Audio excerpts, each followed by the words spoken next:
How's everybody doing today? How's everybody doing? You are now watching and listening to Rap with Dre, the Two-Getherness podcast. It is Thursday, January 24th, 2019. We are already 24 days in to 2019. That is amazing. Sorry, I'm off camera. Get my tea. Amazing, man. 24 days in already. 2019 is in full effect. How's everybody doing? Thank you, everybody, for watching. Appreciate it. Thank you guys so much. All right. Now, a little bit about what this is. This is the Two-Getherness podcast. So I do this to have a conversation with some of you guys, either on Facebook, YouTube, and Get Vocal. I also take the recording and create a podcast that's available on a lot of the podcast streams out there. Okay. I really appreciate you guys for listening. This is episode 9. Some of you guys have been extremely faithful to this, watching it, and I appreciate you guys. I feel like you guys are part of the family, the Two-Getherness family, the Rap with Dre family, and I appreciate your support, your commitment to watching and listening every single week. I appreciate you guys. Trust me, I really, really appreciate you guys. Marisol, you're here every week watching and giving your insight, and I really appreciate your presence. Jada, a couple of the Get Vocal family, everybody on Facebook, Shanita, Luz, everybody. Thank you guys so much. All right. So let me share this with you guys. A little disclaimer. I don't pretend to be a love guru. I'm not a love guru at all. I'm just a guy that failed in my marriage, went to school, got my marriage and family, master's in marriage and family counseling. So I can sort of help couples achieve greatness in their marriages and in their relationships. I am formally trained to help marriages and family in the area of marriage and relationships and family. And I just want to help people out. That's all I really want to do. Just help. Be there for people. Be there for you.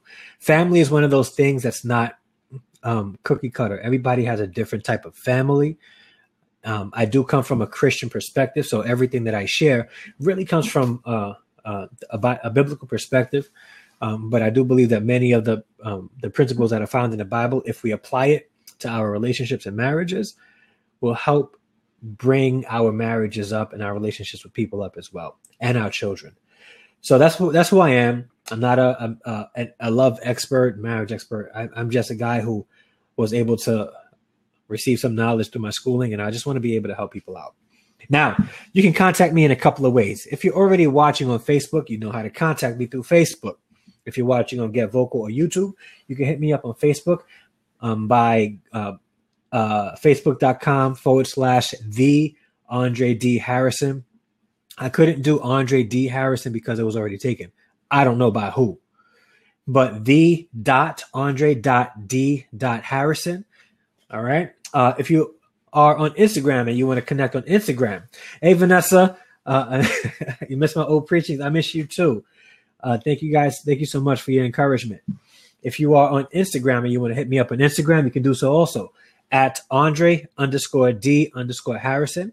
And if you're on Twitter, follow me on Twitter as well. And that's at Andre D. Harrison. There's no periods, no underscores. That's straight Andre D. Harrison. Also, me and my sons have a YouTube channel. Yeah, we have a YouTube channel. Many of you guys know that. Some of you guys do not know that. If you don't know it, all you have to go do is go to youtube.com, search Harrison Family Vlogs, hit the subscribe button, hit the bell next to it. It'll let you know when I upload new videos. I uploaded a video yesterday.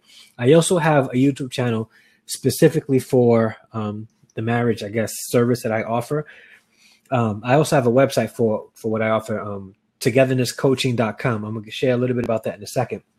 But if you search on YouTube, the Two-Getherness Marriage and Family, that's TWO-Getherness, not just TOGETHER. It's TWO-Getherness Marriage and Family. Hit subscribe, hit follow, all that good stuff on there. I would really appreciate that. We also have a podcast. So after I record this live, I take the audio and I put it on a podcast to share all over. So it can be heard on Anchor, Spotify, Apple, Google, and so many others.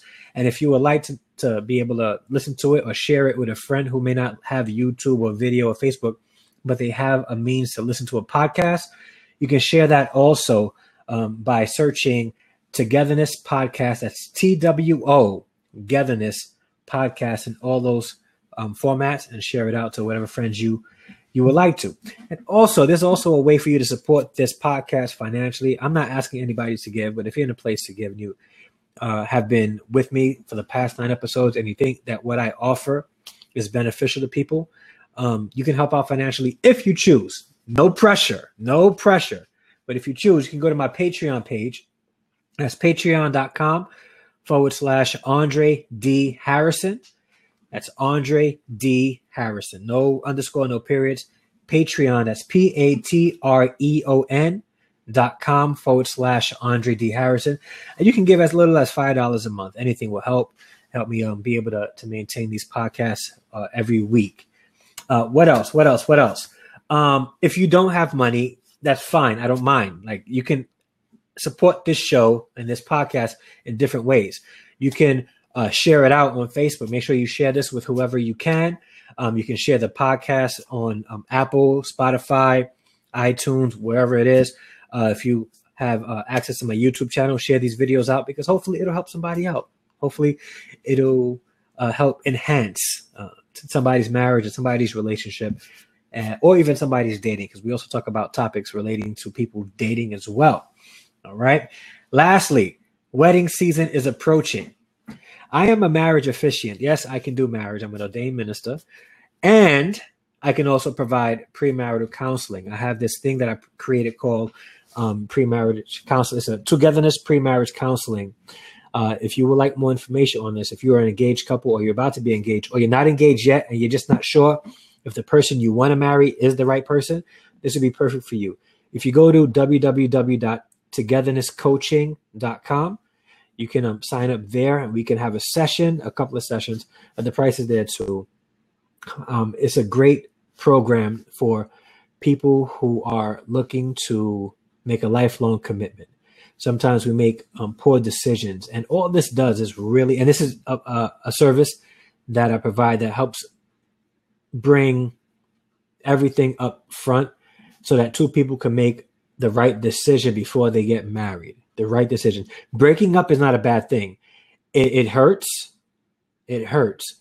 But sometimes it's necessary before people make a lifelong commitment such as marriage, because at that point it's too late. So if you would like pre-marriage counseling, pre-engagement counseling, anything like that, hit me up. Go to www.togetherness, that's TWO Gethernesscoaching.com. All right. Now, topic at hand. This is going to be a good topic, okay? Because this is some of those things. This is one of those topics where people really don't consider. They really don't consider. When we look to date somebody, we're really looking to date somebody that's going to make us happy. We want to know that they meet all our requirements. And if they can meet all our requirements, we're going to be happy. We're going to be content. We're going to be good. But one of those things we don't consider is, am I meeting the list that they have for what they want in somebody? So today's topic is, are you the person you're looking for, the person they're looking for? We don't ever consider that, do we? Like, let's be real. Do you ever say to yourself, when you meet somebody, I wonder if I meet their requirements for dating? Or I wonder if they have a checklist and if I meet all those checklists. A lot of us have checklists out there. We all do. Some of us, like, there's some things that I would like in that I like in women that I just don't want to sacrifice on, or just don't want to go without. We all have lists, right? But sometimes those lists can be extremely superficial, very superficial, and we don't put too much thought in the list, and we don't put too much thought in whether or not we meet the list of other people. We all have done it. We all created lists that describe the features of a person that we want to be with, but we rarely consider, are we what the other person wants and what the other person needs? So we spend so much time looking for someone to meet our criteria, but we don't consider if we meet their criteria. So today we're talking about, do we meet the criteria of the people that we are dating? And if not, then we may have to really do some self-reflecting and answer the question that, am I the right person for this person that I'm dating? Like I said, breaking up is not always a bad thing. Breaking up can be a positive thing, especially if two people aren't compatible. They can break apart and find somebody that they're compatible with. All right. So let's unpack this. Why do we have lists in the first place? Why do we have lists? Do I think having lists, having standards is a bad thing? Absolutely not. Everybody should have a standard. Everybody should know exactly what they want. They should know exactly what they need. And I would never recommend anybody to go below a particular standard that they set for themselves or the person that they want to date. I always say that. However, standards is a little bit different than a list. Some of us have lists and we make those lists solely based on superficial reason. All right. Give us a focal point. All right. For instance, looks. Okay. We make lists based on looks. All right. If they don't, if they aren't 5'4" with an hourglass shape, with pretty feet, long straight hair, or blonde hair, or black hair, and nice shape with big this and big that, and we make lists based on that. Or if he's not, hey Jada, what's going on? If he's not of over 6 feet, making 6 figures minimum, with his own house and a nice car, he's got to look nice and be in shape. We make lists based on superficial reasons. Do I think that you should be attracted to the person that you're with? Absolutely. But we allow superficial blinders to dictate how we should be who we should be in a relationship with. And when we make decisions based on that, or if we have a list solely based on that, we're probably headed for a disastrous relationship because we really don't know what we want or what we need. All right. So why do we have lists? Because we want to make sure that we have standards for the person that we're dating, but we should also create lists for ourselves so that we can try to meet a standard for somebody else, which we rarely do. Lists, are your lists concrete? Like, are they like they're set in stone? You're never going to budge on these lists. You got to be cautious of those things. All right. What are your non-negotiables? What are those things that you're just not going to say no on? All right. So let's look at the positives. Okay. Let's look at the positives. Having a list. Lists can help you identify red flags faster. Some of us go into relationships and we're not able to identify red flags. And that's because we don't have standards. We go into relationships and we blindly love. We allow our emotions to flow, and we have a lot of ups and downs. But if you have a standard, if you have a list, it helps you identify red flags. For instance, if there are some things that you're just not going to tolerate, and it's on your list, you can say, nope, that's on my list. I'm not going to go for that. Red flag. It's been nice knowing you. If you don't mind paying the check, I'm going to head out. That's what lists are for. It could be a good thing. It could be a positive thing. Another thing is that lists helps us reflect on what we really want. We know what we want. Lists help. We do that in life, right? Like I know people every year, what they do is they create vision boards, and in these vision boards, they have lists of things that they want to accomplish within the year. Okay. And that's all well and good. And sometimes a list with things that we would like to have in our spouse is a good thing.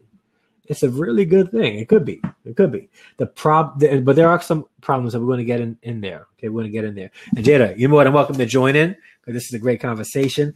The topic is, are we the person that we want, the person that they want? Do we consider those things? All right. Here are some negatives about a list. Lists can cause you to miss a very good person because they don't meet your physical standards or the physical parts of your list. All right.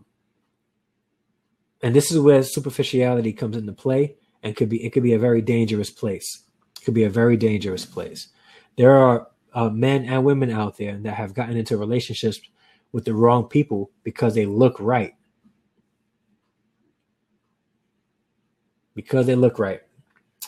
But the person that may not meet your physical expectations, who would definitely treat you right, who shares the same faith as you, who values family, values relationship, you'll pass up on because they are 5'7" and they drive a car from 2005 and they work a job paying $60,000 a year, but they're a hard worker, and you'll pass up on that guy because they don't meet your physical requirements, and you'll miss up on a very good thing. It could be a blessing in disguise.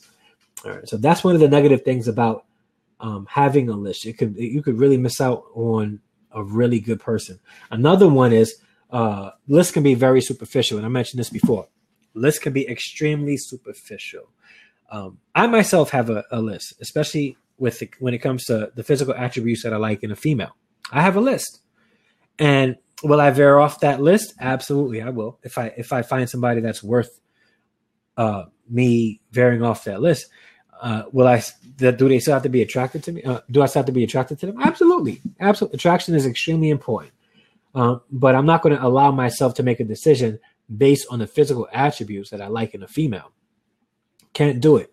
And I think when people do that, it could cause a strain, because a lot of people have done that and they've gotten into marriages. They gotten into relationships that were abusive, that were unfulfilling. And it was because although I want somebody that I love to look at, and I may have an intimate need to be with the person that I like to look at, that can't be the sole reason why I choose somebody to be with. It cannot be. Okay. So this can be extremely superficial. Right. And I don't know many guys that have these kind of lists, but I know women that have talked about these things. They talked about the features that they want, the financial parts of the list and things like that. Sometimes we have to identify if what's on our list is meeting what we want in a man or what we need in a man. Vice versa, if what we want in a woman and what we need in a woman. Lists may not cover your needs. Now, leading into that, lists may not cover your needs. We all have needs, right? We have to identify what those needs really are. There's a book by The 5 Love Languages. Reading that book and taking that assessment will help you identify what needs you have in your relationship, what needs you have in a relationship, and be able to communicate those needs with the person that you are dating. Yeah, Jada, it's a very, very good book. Lou says she doesn't have a physical attribute list. All right, so if you don't, I'm not going to say you shouldn't have one. I'm just saying that making all your decisions about a relationship on that could be dangerous. What's going on, brother Melvin? How you doing? Yeah, and Jada, everybody should read that book. It's a very good book. And I was able to identify my love language, and that love language is what I need in a relationship, So we have to be able to really identify what we need in a relationship, and not only move on what's superficial. So what you need in a relationship, what you need in somebody that you're dating or about to marry, is more important than what you want. Oh, Jada wrote, "What is mine?" I like time and words of affirmation. Yeah. So I'm the type that I don't have to be out doing a whole lot with somebody.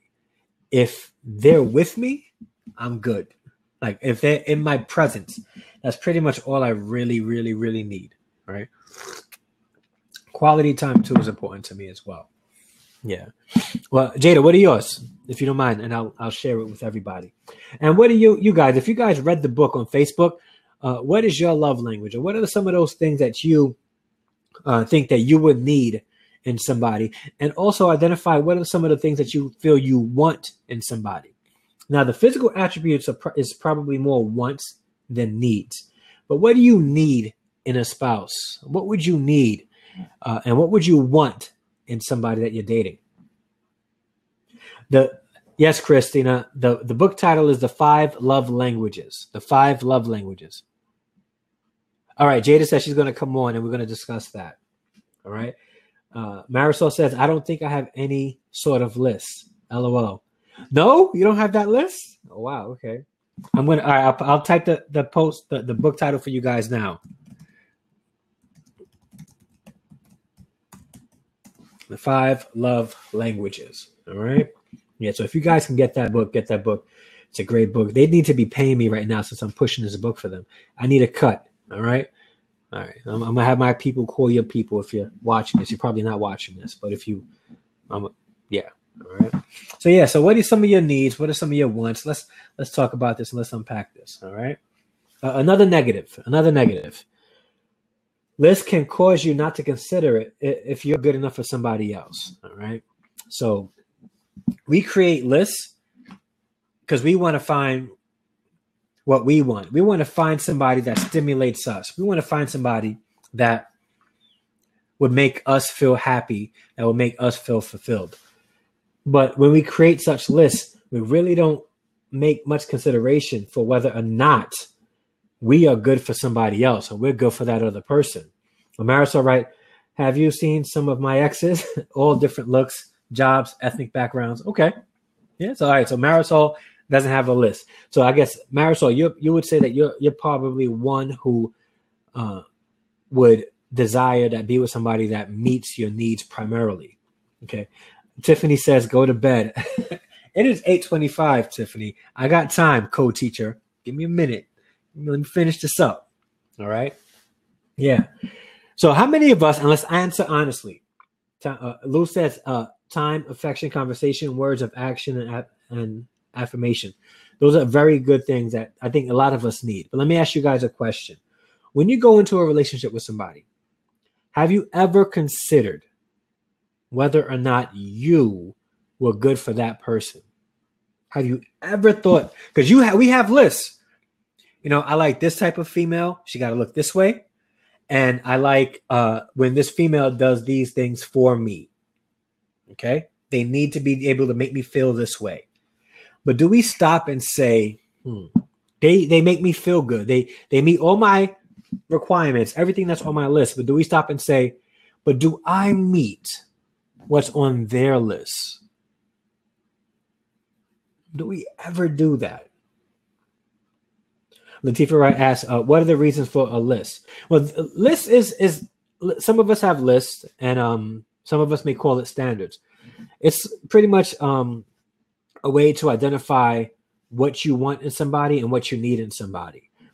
Lists aren't bad. I'm not going to say that. Don't ever think or don't ever say that that Andre said that lists are bad. I don't think they're bad. There's some positives and there's some negatives to it. We just got to be able to learn the difference and not be so held to these lists, because if we do, we could miss up on a great opportunity and an opportunity for a great shared life with somebody, a life to spend together with. But having standards is not a bad thing. Having lists is not a bad thing. Just holding to those lists and not being fluid with it could cause us to be in unhappy situations. That was always my thought. Yeah. I have certainly thought about that. Yeah. We don't hardly ever think that. Nah, I've never stopped to think of if I meet their list needs. I pretty much assume I've met it because they wouldn't be with me. Isn't that true? Well, not necessarily, Marisol. The thing is, when we get into a relationship, we'll make commitments to people that once we make a commitment, it's hard to get out of that commitment. And we'll be with people that don't meet our needs just because we feel like we love them, or we've been with them so long, or we made a commitment, or we're afraid to get into another situation. Latifa Wright, no, because many men never ask or have a list. Now, Latifa, I did say that before. Most of the men that I've spoken to, they don't have a list. Like, a lot of men don't have a list. They have physical preferences that they like in females, but they really stop to make a list. Luce writes, can I be the partner that I want this person to be for me? Is a question I always ask myself. Well, since you always ask yourself that, what kind of answer do you give yourself?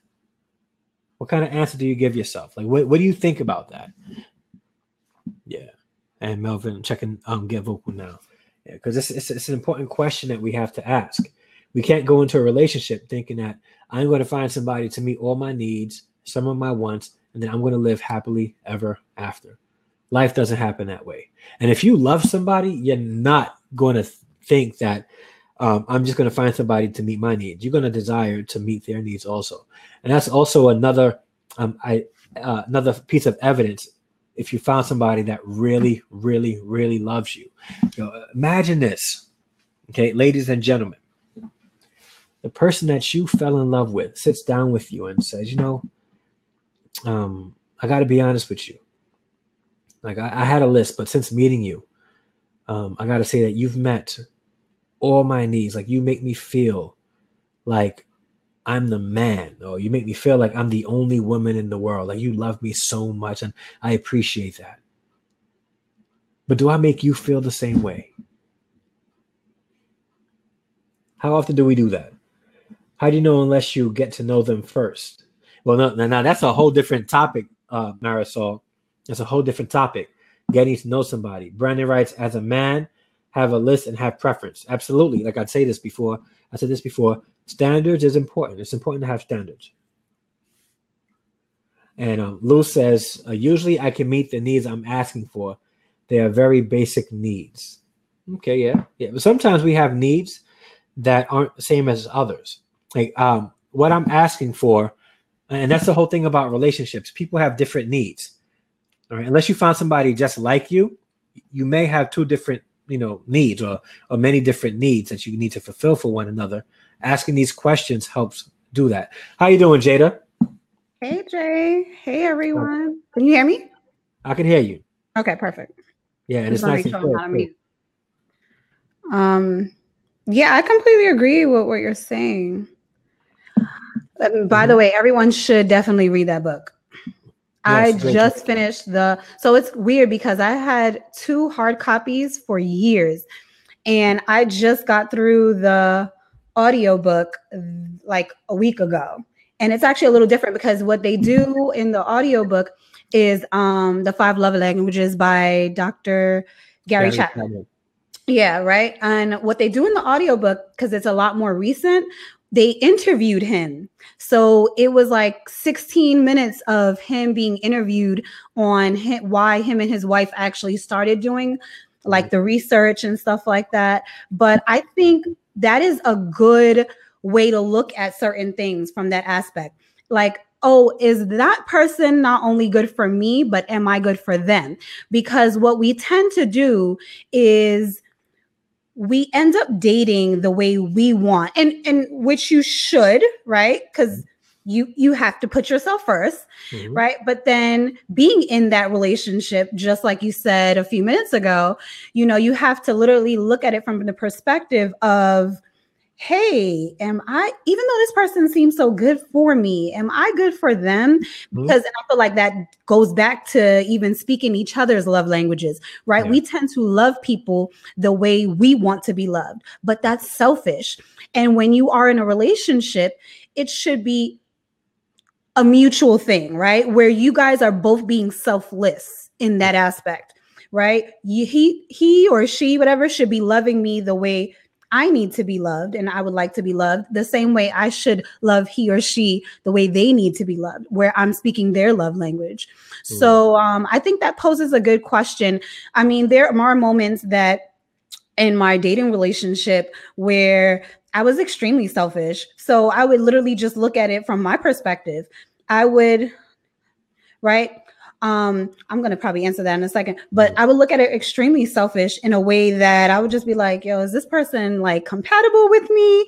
Like, can we kick it? As far as marking off that list, you know what I mean?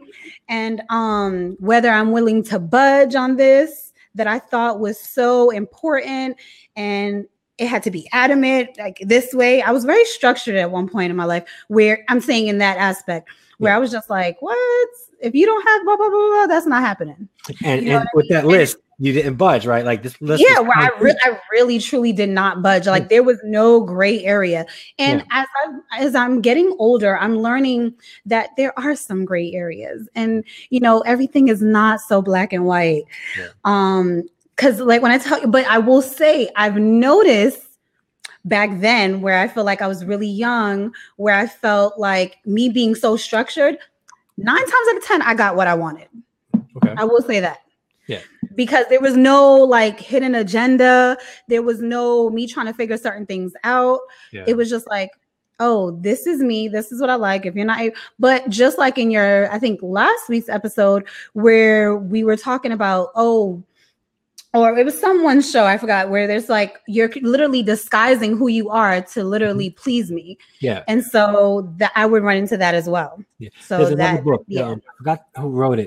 His Needs, Her Needs. Yeah. That's what it was. Book as well. His Needs, Her Needs.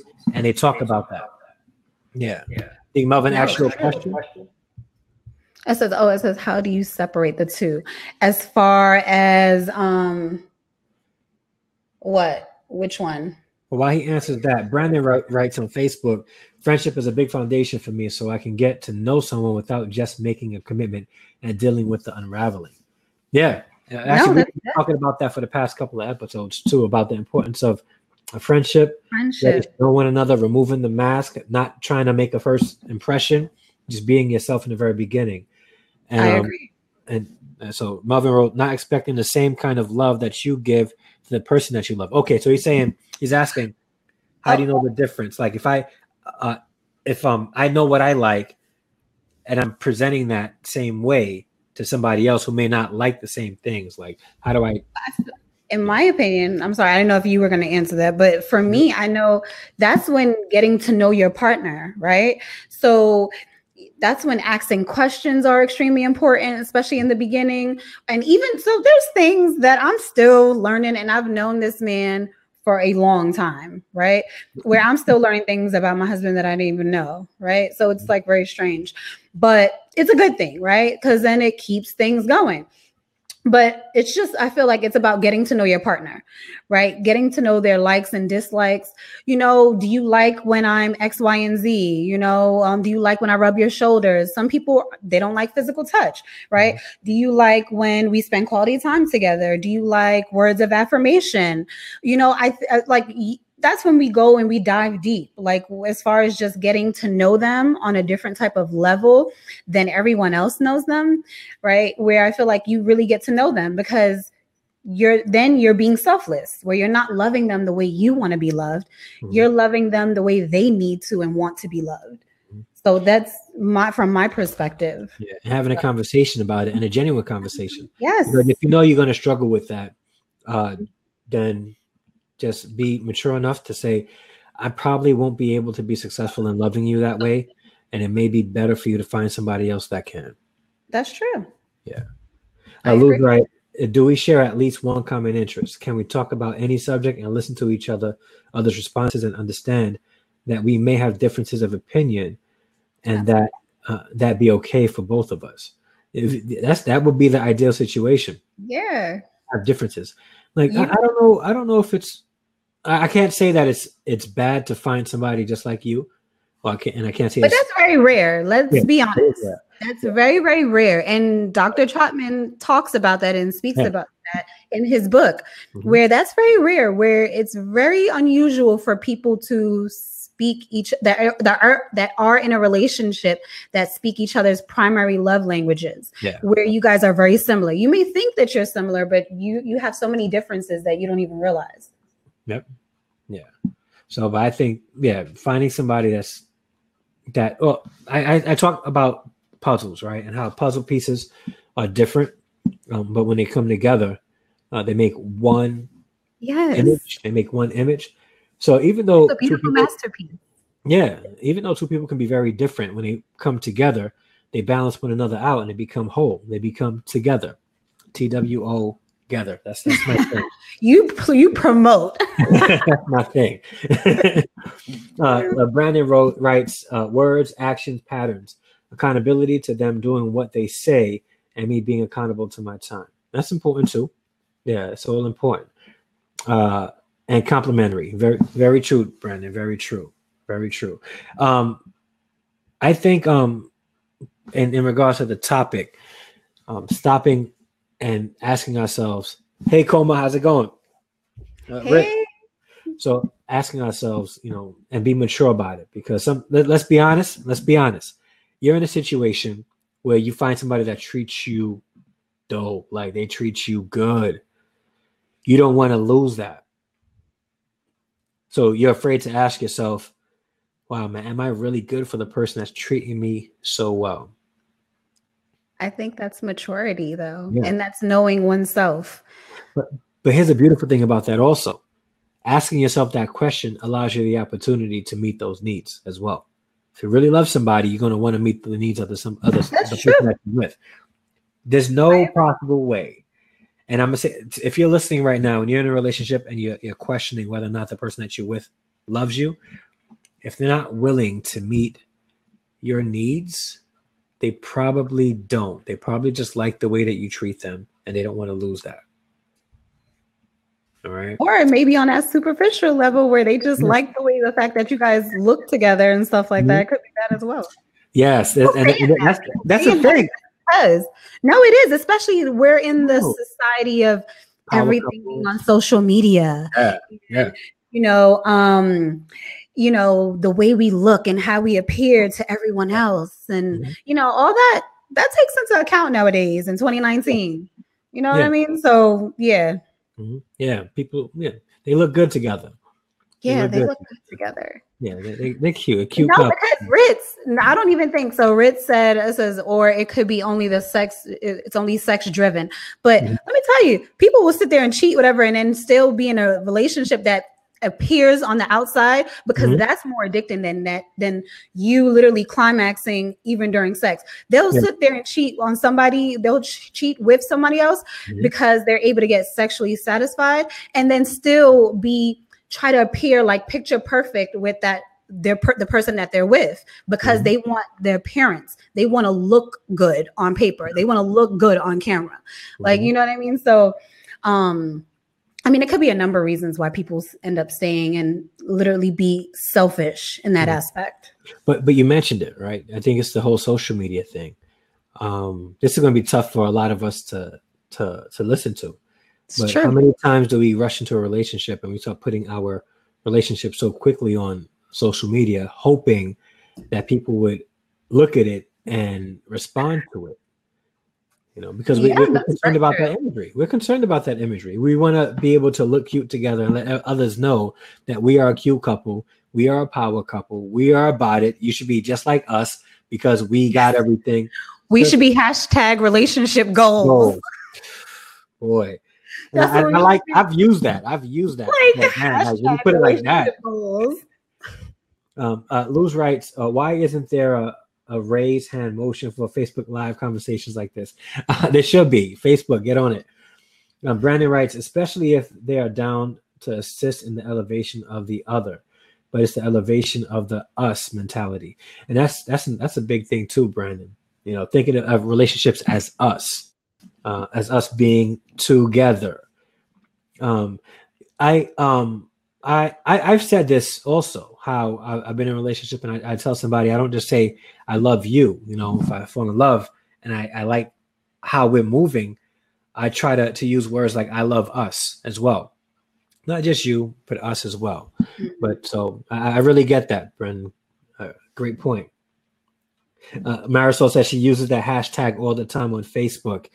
And Rich, right? I had a relationship where a woman was only happy when we were having sex, have a bunch of orgasms, then switch into a nasty person right after.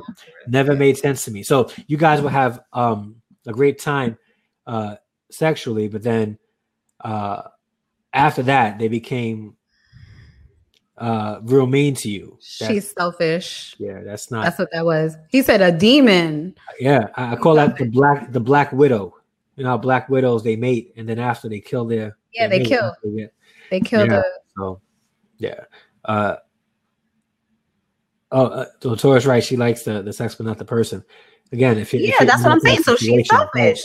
She just wanted to get off. She wanted to get her rocks off and reach her climax, and then keep it moving. She literally, I know I have a problem with my facial expressions, but that's exactly what she wanted. She was selfish, and that's And if you're not in that, he didn't care about you or your needs. If you're in that situation now, kindly bow out. Oh no, he said it was an ex, right? I think he said it was an ex. Okay. So and if she's your ex, then that's a good thing. Keep it there. And keep her there. Yeah, keep her there. Lose the number, block her on all your social media, all that stuff. That's not relationship goals, guys. Don't hashtag that. Yeah. Yeah. So let me just continue real quick. Conversations like this about meeting each other's needs, our list, I think should happen within the first 5 dates, so that expectations are out there, and not, it doesn't have to be too thick. Talk about the small stuff first. You don't want to get into in the first 5 dates what you want your husband or your wife to be doing for you. That's way too soon. But if you are in the friends level, have casual conversations about the type of person you are, what kinds of things that you appreciate about how somebody else will make you feel. Brandon writes, bringing up the same argument that led to the sex after the sex, it is selfish. He's been there. Yes, it's a tough thing to be in. The guys are all in these situations. Yeah. But try to bring these up in the first couple of dates. And don't wait. Yeah. Bring them up. Have these dope conversations. Some of us are so afraid to talk, and we spend more time trying to create experiences and not, engaging in meaningful conversations to really get to know somebody. You can't really get to know somebody just trying to create experiences. You have to be able to talk, have to be able to communicate. Communication is important.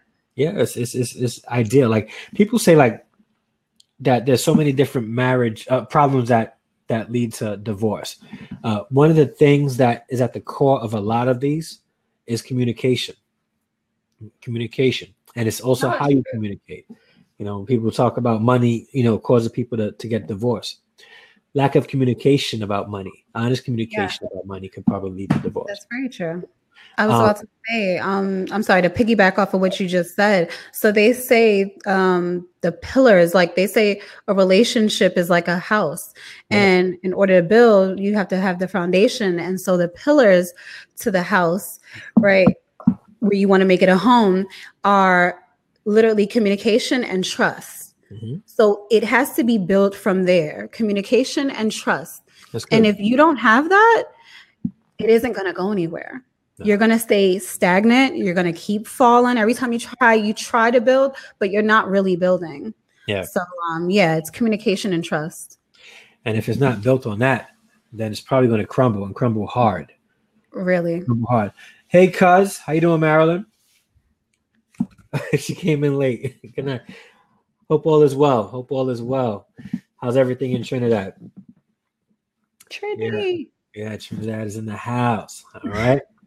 So this is one of the conversation that I don't hear a lot of people talking about. Considering if you are good for somebody else. And I think that's a conversation that we need to be having in relationships. Because if you're in a relationship and you feel like you're mature enough to be in one, you got to be mature enough to have that kind of conversation. This is all crooked. I agree. Yeah. All right. There we go. All right. Now it's symmetrical. It looks better. Yeah. I'm super anal. FYI, I'm super anal just like that. I have to make sure I fix that. All right. So going forward, one of the things that you guys should be doing is don't try to avoid making a list or having standards. I think standards is important, and it helps us identify some of the things that we want and some of the things that we need. We have to be able to do that. He has a question. Yeah, I read it. You want to read it? No, yeah. Well, it said, so Tara said, it says, if you have a childhood trauma, a major one, does that mean that you can never be in a relationship? It says, if you can trust anyone. So no, that doesn't mean that you can't be in a relationship. You just have to take the proper steps in order to make sure that you're okay and you've healed from that childhood trauma in order to be in a healthy and successful relationship. I think you should probably just go to therapy, speak to a professional about what you went through. No, you're not doomed. You're not. I promise you, you have the ability to find love and in all the right and a healthy relationship. It says, I've been in therapy for 20 years. Well, then you need to find a new therapist, because they're not working then. Like, has it been the same one? Because, I feel like, so, and that's another, I just want to put that out there because I feel like no one really talks about this, but therapy is extremely good and helpful, right? For everyone. I think everyone has trauma in their life, right? Whether it's childhood, adult, whatever, right? So finding a good therapist is trial and error. You know, you have to see if he or she fits with you, if you're able to mesh well. So maybe you just haven't found the right therapist. That's all. You know what I mean? Just like relationships, it's trial and error. Like, you know, this may not work. This may work for, you know, a season, you know, or a lesson in that moment, but it's trial and error. And I'll let you guys in on this. Effective therapy helps create self-resilience in their clients. A counselor who helps people develop self-resilience and self-coping done their job. You shouldn't be, it would be ideal not to be in therapy for that long because they would have prepared you to be able to handle certain things. On your own. On your own. Now, sometimes some trauma takes a long time to unpack and heal from. And I think that if you have unresolved issues from your past and through childhood trauma, maybe being in a relationship right now is not the thing for you. Focusing on yourself, healing through that, asking God for help, and moving forward from there will help you. Like right now, you may not be in a position to meet somebody else's needs because you really can't meet your own need. And that's not a bad thing. I've been in therapy. I've had counseling. I've been in counseling. And mental health is one of those things where we have this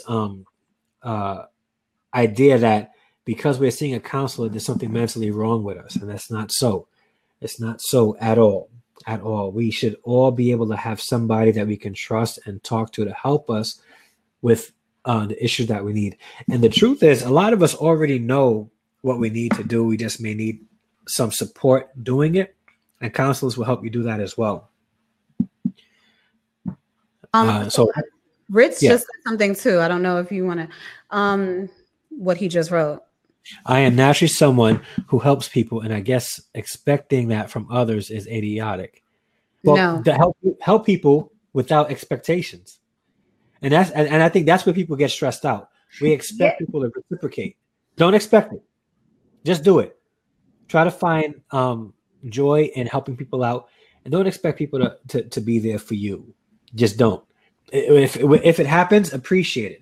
But don't do things and hope that people will do things for you, because then you're going to be disappointed every time somebody doesn't reciprocate. And Marisol, and I think he meant it in another way. I'm sorry, Dre. Okay, I could be wrong.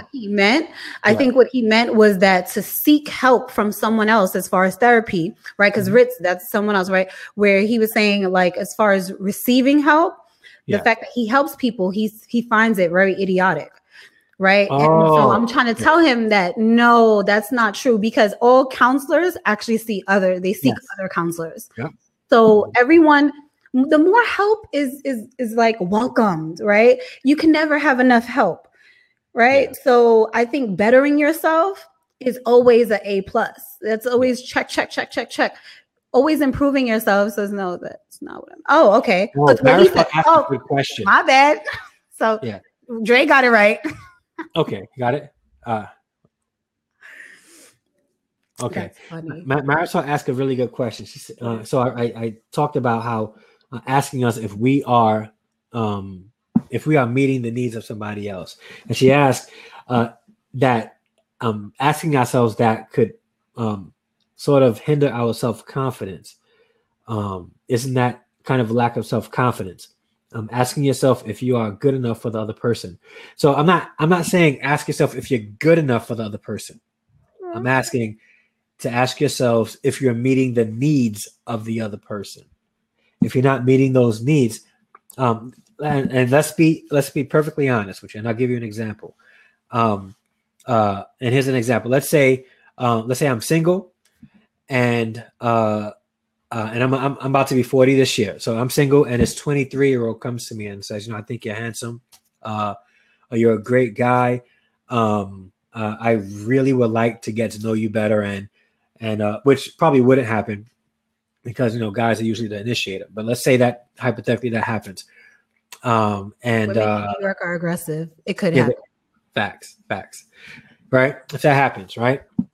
She's 23. There are certain needs that I know I will not be able to meet, right? Socially, just particularly socially, because at that age, a lot of 23-year-olds, they want to be able to go out. They want to be able to have fun, connect with their friends. I'm good with hanging out with 20 and 25-year-olds. Like, I don't have to. And that's one need that I'm not going to be able to meet. She's going to be asking me to go and hang out with her friends. And I'm going to be like, nah, I'm good at home with a book, a coffee, some tea, maybe a glass of Moscato. I'm good. I don't need to be going out like that. Like, that's one need that I'm not going to meet, So that's pretty much what I'm saying. I'm not saying that that to ask yourself if you're good enough for the person. Don't ever say that you're not good enough for somebody else. And that's the thing that our society have. We have this thing where we say that they're not in the same ballpark. Like, some people are not in the same ballpark. And I used to think that about myself a couple of years ago when I was struggling.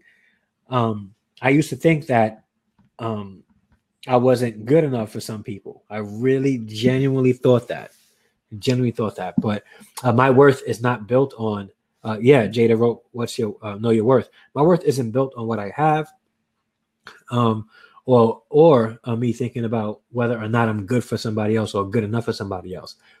But I have to be able to understand that I am who I am, and the person that I may be dating is who they are, just like you guys. And if you can't meet those needs effectively and you love them, you should be able to let them go. Either rise up to meet those needs, work on those things and grow and develop in that area, or just say, this is not where we should be. Yeah. It's not for me. I'm not for you. We're not compatible. And that's okay to say. That's okay to say. Yeah. And if you're able to do that effectively, it shows how strong of a person you are. Actually, it shows how much confidence in yourself you have. Mm-hmm. All right. We have 5 minutes left. I want to try to end exactly at 9:00. All right. I do want to thank everybody for listening, for watching, for engaging in the conversation. Jada, once again, thank you so much for joining in on the conversation and showing your face. Where's your husband at? He could have joined us too. I think he's watching a game or something. Game? He met his quota for once a week. Yeah, he's like, pretty sure for the year. For the year. All right, tell him I said what's up. So everybody, thank you guys so much. This is the Togetherness podcast. Now, I do this because I really want to help people grow in their relationships and grow in their marriage, and live their life together effectively and with joy. And I spelled together differently. It's TWO with like the Two-Getherness. And that's important because for two people to live together in harmony, they have to be together. Right? Two becomes one. All right. So I'm going to call it a night. We're going to get ready to listen to Dr. Vibe's show tonight. It's a good one on Get Vocal. Yeah. If you're on YouTube or Facebook right now, if you go to Get Vocal, GETVOKL.com, you'll be able to join that show tonight as well, even joining the conversation. But I'm going to call it a night. Everybody, have a good night. Thank you so much for watching. Thank you for watching every week. This is the 9th episode. We're going to continue going. Next week, we're going to meet again next Thursday, 8 p.m. Please join in the conversation. I really appreciate you guys because you could be doing something else right now. But dozens of you are watching this live with us tonight. I really appreciate you, like from the bottom of my heart. Love you all. There's 3 minutes left. He said he wants a refund. Who said that? Who wants a refund? He said because there's 3 minutes left. He said we're supposed to stop at 9:00 on the dot. Very funny. Yeah. But I do appreciate you guys. Like, this is good. And I'm hoping that you find this helpful. Please like these videos, share it out with your friends, people that you know who are married, singles who you think would benefit from this, anybody that would, because my hope is to be a help. Like I said, I don't pretend to be a love expert or a love guru, but I've learned some things. I just want to be able to share them out. And I wish that I had me, 15 years ago when I was going through what I was going through in my marriage. So my hope is to be there for you, just like I wish somebody was there for me. Everybody, have a good night. No, I'm not married, Ritz. I was, but I'm not married anymore. Have a good night. God bless you. And until next Thursday, peace. Hey, Kente. Kente, now you come, Stop bro. recording? Did you stop recording? I'm recording. Yeah, just now. Wait, did you stop?